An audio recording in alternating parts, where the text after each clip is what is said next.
Okay guys, yan, kung pag may sakit yung sa inyo, kung siya ay may lagnat, malalaman nyo kapag yung uso niya medyo tuyong-tuyo. Ayan yung uso niya, medyo gumanda na. Medyo mamasa-masa na, ibig sabihin, unti-unti na mawala yung lagnat. Ito yung gamot sa lagnat ng aso. Oh. Right? Yan. Pero bago ang lahat, dalhin nyo muna sa doktor ng mga hayop. Bago nyo painumin para siguradong tama yung mapapainom. Okay, ito na siya. Sige na, isa, inom na.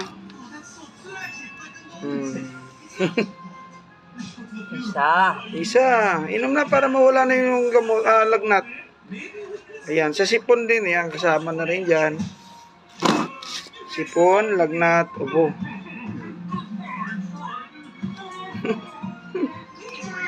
Dali na isa.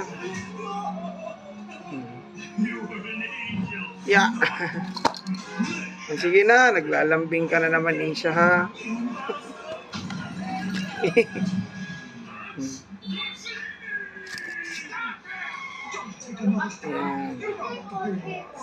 Yan lang, no? Lagay niyo sa syringe. Yan, uminom naman yan siya. Sige na, inom na.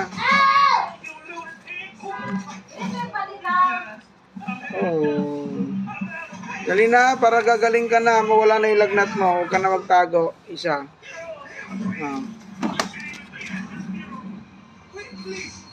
Ayan. Yan yung pagpapainom mo.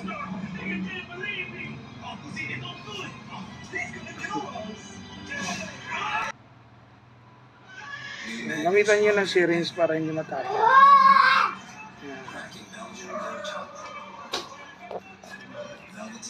Kunti na lang, dali na isa, kunti na lang. Para mawalan ka na ng lagnat, para mawala yung lagnat. Lapit na. Minsan yung mga alaga nating hayop, no? Nakakailangan din sila ng pag-aaruga.